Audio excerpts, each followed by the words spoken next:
Perfect. We got it worked. So, Awesome. Maddie, how are you today? I am doing wonderful. How are you, Dan? I'm doing good as well. Thank you so much. Also, welcome to the show. It is so cool and awesome to have someone as amazing as you. I think it's the perfect way to finish an amazing day. You know what I mean? Yeah, for sure. Thank you so much for having me. I'm excited to be here. Perfect. So before we start, I have to give you a proper welcome. So if you have seen some of my episodes before, you know exactly what I'm about. Okay, you know. Oh yeah, I know. So, there you go. Yay! Thank you. Great. So, starting with the whole interview now, tell me how your acting career started. So I actually started in musical theater when I was a kid at a little theater in Grapevine, Texas called Local Performing Arts Center. And it has since grown humongously. It was just a little kind of shack black box. And I started, my very first musical was a show called Honk Jr. And I played Grace, the Grand Duck of the Yard. Okay. So yes, I started as a duck. Very good times. But yeah, so I started just at a little theater in Grapevine, Texas, and then I fell in love with it. I fell in love with it from there. It was always just, you know, for a long time I thought I wanted to be on Broadway too, and then I kind of realized as I was growing up, like, okay, I'm a pretty good singer, but what I love about singing is telling the story through song. And I'm a little mover. I would not call myself a dancer. I can move. But what I loved the most was, again, telling the story with my body. And so I was like, okay, acting is what I want to do. And now I'm here. That is amazing. I mean, it's so interesting, right? And so it's interesting, but also really cool that whenever you do something, instantly click everything, and then you realize, like, I'm on the right path. You know what I mean? Yeah, totally. And that really is what it is. And people tell me all the time, like, if you could see yourself doing anything else, do that. And I just can't. I don't know what else I would do, right? Yeah. So this is it. It has to be it. So amazing. And then in 2016, you were in Occupy, Texas, and Regan from movie star to president. Tell me, like, were those your first projects? And can you tell me more about some of the things that you learned from those first experiences? Oh my gosh, absolutely. So yeah, I think Occupy Texas was the very first time I was ever on a film set, and I was an extra. I was a senior in high school, and I got this like blast email from some casting website that I signed up for because I was like, this is what I want to do with my life. And so I was like a party goer, and I ended up, you know, being very featured. They like put me in front of a keg, which I did not know how to work. And they were like, do this. And I was like, it's okay. So I was just kind of standing there trying to pretend like I knew how to work a keg. It was a great time. And I realized, I think that's when I kind of learned, like, okay, this is what being on set really means. I feel like a lot of times it's painted to be all this like glitz and glamour, and it is really fun. But especially as an extra that night, it was like an overnight shoot, which I didn't really know ahead of time. It was freezing, which I didn't know ahead of time. I didn't bring the sweatshirt, snacks, anything. But I was with a couple of really good friends. My best friend, Alex Bready, was there too. She's also an actor out here in LA. And so it's a really memorable experience, because it was my first time on set, and I got to be there with friends and people. And then Regan, from Movie Star to President, I was a part of actually... Just before that, I had been on a TV show called Murder Made Me Famous. Okay. I was in an episode about Natalie Holloway, the disappearance of Natalie Holloway. She was kidnapped in Aruba and never heard from again. And I played one of her friends on the episode, and I kind of met with the director. And after that episode, I messaged the director on Facebook, and I was like, because he accepted my friend request, and so I was like, okay, so this must be okay. I was like 19 years old, I think, and I was like, hey, I had such a great time. Like, I would love to help out with any future projects, whatever. And so he brought me on to Regan from Movie Star to President. Again, it's just a featured role. But I ended up sitting again next to my best friend, Alex Frida, who ended up booking a role in it as well. And then across from Jordan Elsas, who was playing the young Regan and who is now in Little Fires Everywhere and a bunch of other amazing shows. So really cool. And I think it taught me a lesson about just kind of going for it and not being afraid to talk to people, because we're all just people. Like, I feel like you get this impression that like there's people on different levels of the playing field, which I mean is true. There's a hierarchy for sure, and you have to be respectful. But at the end of the day, we're all just trying to make art, and so it kind of taught me a lesson about like just putting myself out there if I want to be involved. And I ended up working with Brad a couple of times, and then branching out from there, meeting people on that set, and then working with them on other things. Because so cool. Yeah, really, really cool. such a cool experience. Wow.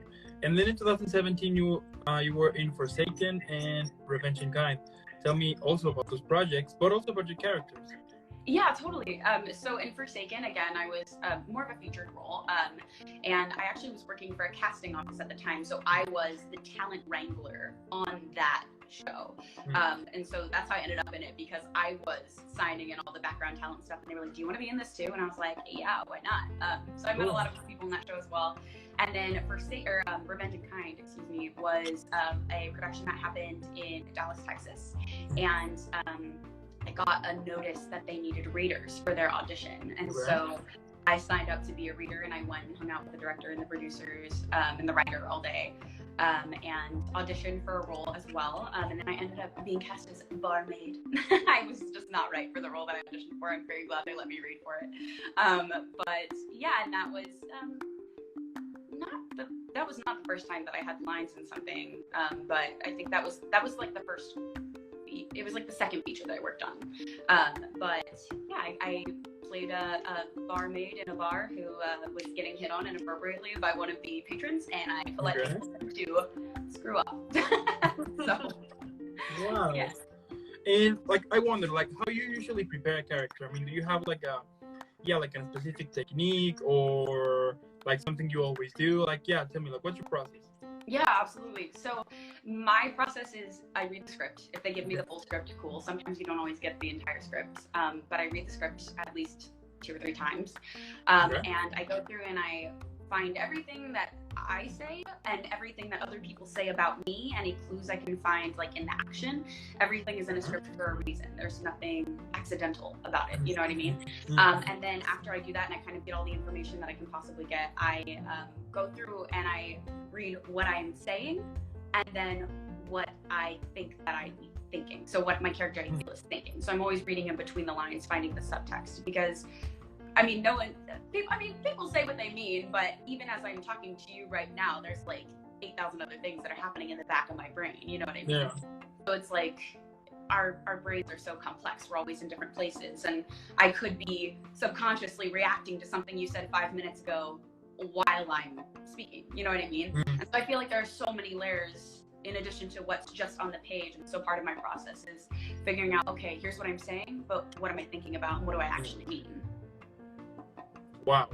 And like, what's your goal? I mean, what's like what you try to achieve from every performance with a character? Ooh, I want to be relatable. You know what I mean? Like, I want people who are watching to be able to connect with me. So whether I have 1 line or whether I have 400 lines, you know what I mean? I want to make sure that I'm portraying whoever the character is as authentically as possible, so that it's not just a one-dimensional person. For example, like I've had the pleasure recently of playing some less palatable women, women who are perhaps labeled as mean or bitchy. Can I say that? I can say that.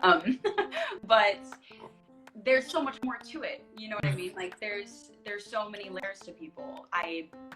Even someone who comes across that way has a whole life story. And if I can make you feel for me, even as someone who is less palatable, that's what I like to achieve. Wow. Now, tell me, like, what would you say is the key to make a character a relatable one? I think it is just diving into those layers, like, and making it. I mean, like I said, just deeper than what is already what you see firsthand on the page. Because I do believe that. Maybe in some cases, I think there are exceptions to every rule, but I think that most writers write characters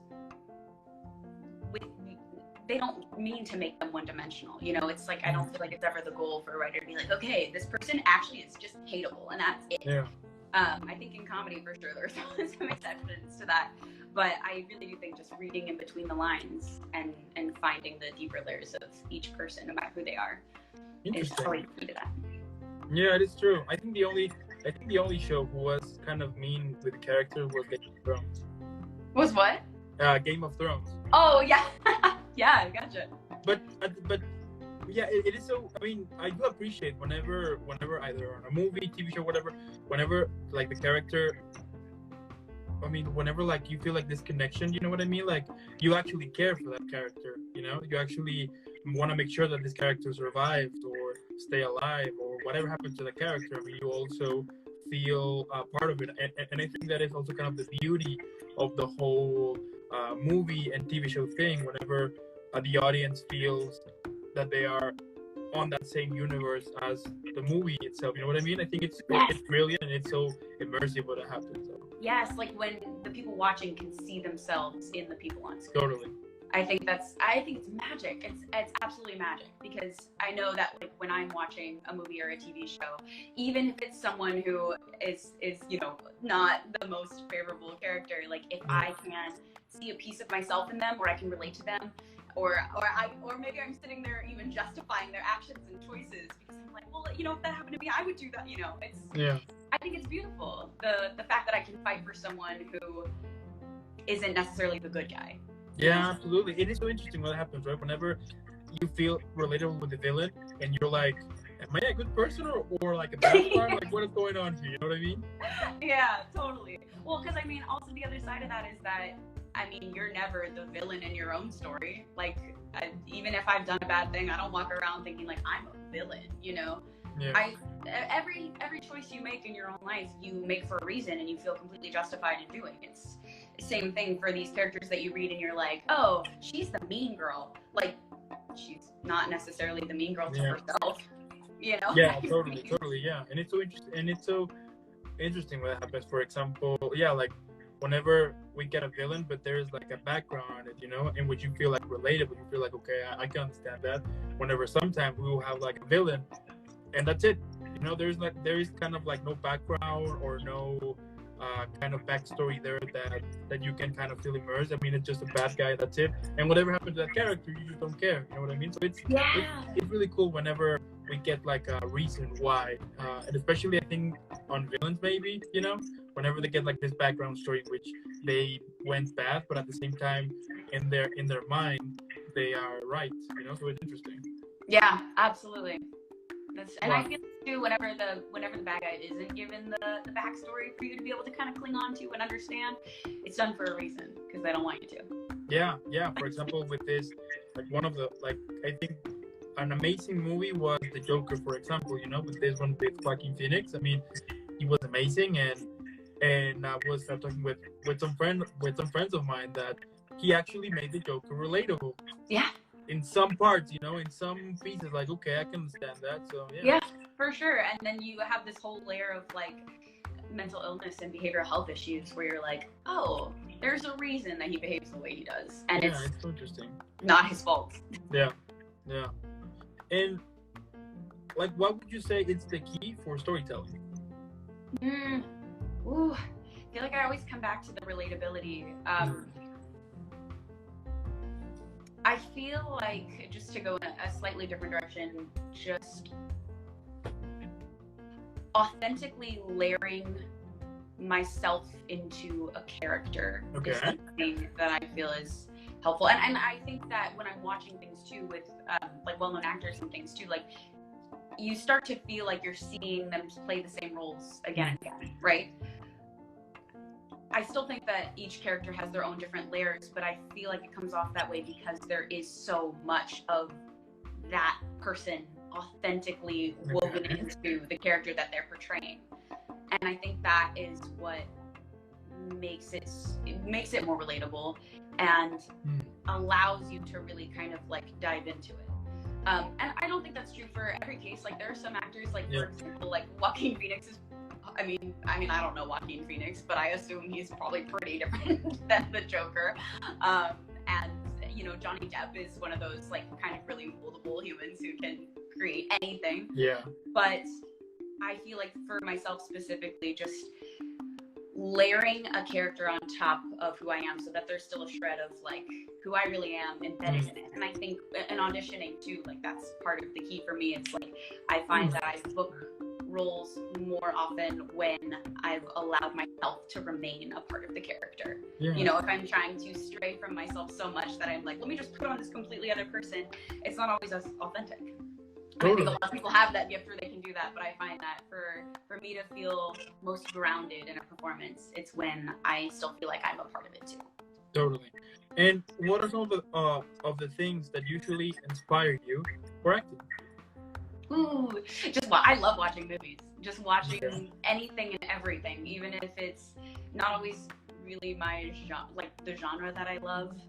Like for example, I went and saw Dune recently. I know this is controversial. It's not exactly the genre that I love. Like I'm not super into the kind of like otherworldly sci-fi situation, but it was a beautifully made movie, and I can really appreciate the acting that was done in the movie. I think just consuming anything and everything, every genre, every actor, every type, you know, single cam comedy, multi-cam comedy, drama, features, short form, mini-series, anything and everything I can watch, I want to, because I think it inspires me. It gives me an idea of like where I want to go next. Yeah, totally. Yeah, for sure. I think just watching everything. Wow. Now, this past 3 years, you were in The Gate, Nothing Is Coming, The Price of Fame, Infamous, Evie Gets a Boyfriend, and Mama Retreat. Tell me also about your characters in those projects. Yeah, for sure. And I want to give a quick shout out to Evie Gets a Boyfriend, because episode 9, the finale, actually came out today. So the whole thing is on YouTube, Drover Productions. My really amazing friends, Rebecca Lynn Lofton and Martha Ruby Clark, wrote and directed and edited and just did the whole thing. And it's so funny, so funny and cool. And I'm in episode 9, so check it out. But so the character in that one, I play the friend. I can't say it because it might spoil it. Yeah. I can't give too many details. Yeah, good point. But I'll go with Infamous. I got to work alongside Bella Thorne, as well as Rose Sanfilippo and Aaliyah Muhammad. They're just beautiful, wonderful women. And that filmed in Oklahoma within the last 3 years. I'm really trying to remember exactly when it was. My brain is stuck in pandemic time. Like, what happened? But that was awesome. I was on that set for just 2 days. But I got to kind of I played Kelsey, who was one of Ariel, who was played by Bella Thorne's. I was her friend. And it's kind of like a teen heist movie where she's about to make a really bad decision to run off with a guy who's bad news, and we know he's bad news. And they're gonna get in trouble. And I'm kind of like a voice of reason who's like, what are you doing? You can't leave here. And so preparing for that was pretty fun, because I feel like it's pretty close to, to who I am in real life. Just kind of like the voice of reason, like, you know, that's a bad idea, right? Just kind of keeping people on track. And of course she doesn't listen, or else the movie'd be over after 20 minutes. But you know, it was a fun little stint. It was fun to be kind of like a little girl group trio. And then, The Gate, Nothing Is Coming. It's actually probably one of my favorite projects that I've worked on. It is by Kevin Huckabee, and it's like a monster situation. It was on Crypt TV. Okay. There's this monster called The Gate that he created. And we got to film in a dark alley in the middle of North Texas for a few nights. It was, you know, some rough conditions, but it was it turned out cool. And I got to go to my first Comic-Con and speak on a panel. So that was really amazing. I'd never been to a Comic-Con before, so that opened my eyes and changed things a little bit for me. I was That's like, so cool. Cool. Yeah, so really, really cool. I've gotten to work on a lot of really cool things in the past couple of years. Mama Treat being the most recent of the ones that you listed. I worked on at the beginning of September, and that was written and directed by Eileen Alvarez, who is just a wonderful, beautiful woman. And she was funded by Netflix and Nindy. As part of a grant, I believe, for women of color in film. And so she got to create this amazing short film, horror short, very, very unsettling. And I was part of a cult of pregnant women. So I got to wear a belly for a few days up in the middle of the mountains, out somewhere in Thousand Oaks. And it was a really cool experience. Again, with just like an amazing tribe of women. It was it was an all-female cast with a lot of women on the crew, and it was just really cool to kind of be a part of that. So many strong and talented women. That's amazing. Yeah. That's amazing. Now, if you could describe your acting career at the moment on a movie, TV show, or book, what would be the title of it? I think it would be called... Oh, I thought of this earlier and I can't remember what I was thinking. I'm going to go... First thing that came to my mind when you said that was just keep swimming. Okay. Because I'm going with the flow. I'm rolling with the punches. I've had a lot of really great opportunities lately, especially in the last few months. These last 6 months of 2021 have been really amazing for me, which is nice because for everyone, 2020 was just a drought. Like I feel like there are a lot of kind of newer actors. I feel like, or even people like me who moved to LA 6 months before the world shut down, who were kind of under the impression that like, oh gosh, well in 2020 I'm just not working. Everyone else is working, but I'm not. And that's not true. Nobody was working in 2020. So if anyone's panicking about that, just know you're not alone. Nobody was working in 2020. And so after such a long drought and admittedly feeling pretty just kind of, I don't want to say defeated, but in a couple of ways defeated, just, you know, having just moved to LA and being like, now what do I do? Now what? Like, am I in the right place? What does this say? Like, is this a sign? Should I go home? And I was like, no, what am I going to do at home? Like, I'm not going back to Dallas. I'm staying right here. This is what I'm meant to do. I know it. And so being able to have so many opportunities in 2021 has been amazing. And so I think just keep swimming. No matter what comes your way, there are peaks and valleys. There's always a drought, but when it rains, it pours, baby. So just keep swimming. Just keep going. It's going to happen. And would it be a movie, TV show, or book? Oh my gosh. I think it'd be a series. Yeah, a TV show. I like that. It'd be a single cam comedy, you know, so that there are some serious moments, but also it's probably situationally pretty funny. Okay. Now, if you could describe your acting career, but on a drink or in a meal, which one you would choose? I would choose a milkshake. Okay. Because it's really sweet and it's like one of those things that you wait for all day and then you treat yourself at the end of a long day. And then when you first get it and you go to suck on the straw, it's like kind of hard.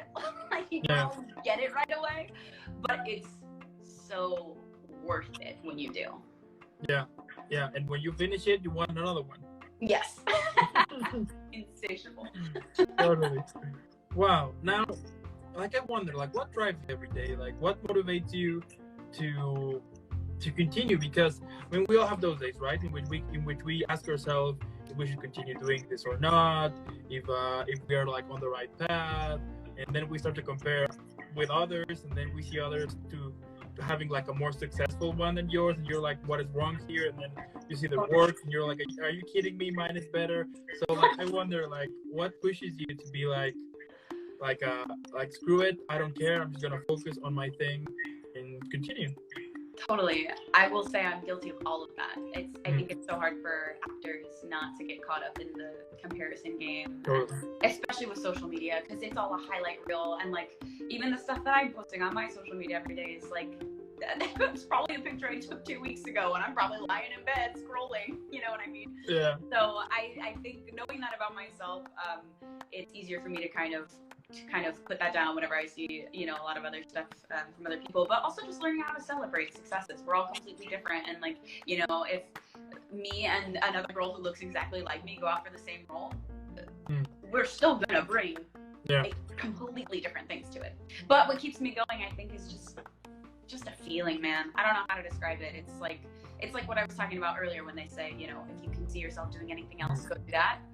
I can't see myself doing anything else. There are other things I love, and I found my passion in kind of like my day jobs and things, and I really love those, and I think that's so important. But the thing I feel like about this career is that like you have to want it more than anything, but you can't need it, because the second you need it, you become desperate, and it becomes like, you know what I mean? It just becomes it becomes more work than play. And it is hard work, but you can't lose that sense of play and that sense of wonder. So I think what drives me is just the feeling that I get when I'm doing it. Like it's unlike anything else. It's what drives me. It's what makes me happy. I don't know how else to describe it. Wow. And what do you think is one of the reasons why somebody will walk away from their dreams? Because it's hard. It's really, really hard. It's, it's constant rejection. And, growing up and like going to school and stuff, I think there's a lot of people who are kind of in your ear, like, what's your backup plan? And well, what are you going to do if this doesn't work? And this isn't sustainable, and this isn't logical, and this isn't going to make you any money. You want to be a starving artist. I feel like there's just so many voices from people of our past that kind of like come into our heads, and they can creep up at any moment. You never know when it's coming. You just all of a sudden you're like, doubt. But I think the reason that people walk away is because they listen to those voices, and because it's really hard. It just is. But it's like what I said about the milkshake, though. It's really worth it once you get it taste. I can agree with that. And what can we expect from you in the future? Oh, I love this. So I just worked on a couple of really cool short films. I don't know where those will come out, if they will come out. Hopefully they'll go to some film festivals and things like that. But I am also working on a feature film at the beginning of December, where I'm playing this really fun role. I get to play like a yoga influencer, which is awesome because I am a yoga teacher, so I get to kind of tie in my other passions into it. And it's a horror film. It's like a horror, so I'm very excited. That's so cool. And we have the exclusive here. Yes, yeah, you do. You got the scoop. Awesome. And my last question here: any movie or TV show that you could recommend for the weekend? Okay, I know I'm late to the game, but I've been watching Schitt's Creek. Okay. I just started it like a couple weeks ago, and I'm already on season 4, and it's so good. So if you haven't seen Schitt's Creek yet, absolutely go watch it. There you go. I mean, Madi, what can I say? Your career is amazing.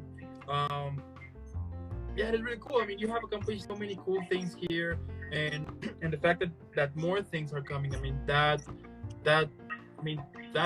inspires, but also that shows a message that dreams can come true. But I mean, you need to put like a lot of work on it, and it's so interesting that in for example in social media that we will see there's people with, I mean, looking that they are killing it, right? But what we don't know is that all of the hard work that is behind it, that nobody sees that. I mean, they only see like the glamour and the fame and whatever, and they want that, but all of the hard work that is behind, nobody sees it. So the fact that you're working hard every day, and the fact that you're pushing it to get yourself more involved in more films or TV shows, that is really cool. And I'm super sure that at some point we're gonna see you everywhere. Thank you. I sure hope so. Absolutely. I I'm super sure about that. Having me. And again, thank you so much for being here. Also, I want to thank those who are watching. If you're watching this later on YouTube or listening to this later on Spotify, or Apple Music, or whatever music thing platform you have, make sure that you're following Madi. Normally, what I would say is for you to put pause, then leave a like, subscribe super quick, then go hydrate, and then go follow Madi. Leave a million likes. Spread the word. I mean, let the world know that we have this talented actress here, and then why not also share content to some studios here and there? Why not? Yeah, and, guys, come on.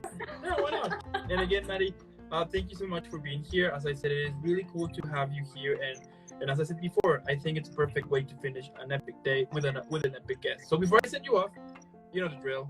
I need to send you off. So there you go. Thank you so much, Dan. I appreciate it. Keep having an amazing rest of the day, an amazing upcoming weekend, and nothing but amazing stuff that you totally deserve. So thank you. You too. See you in the next one. Bye. Bye.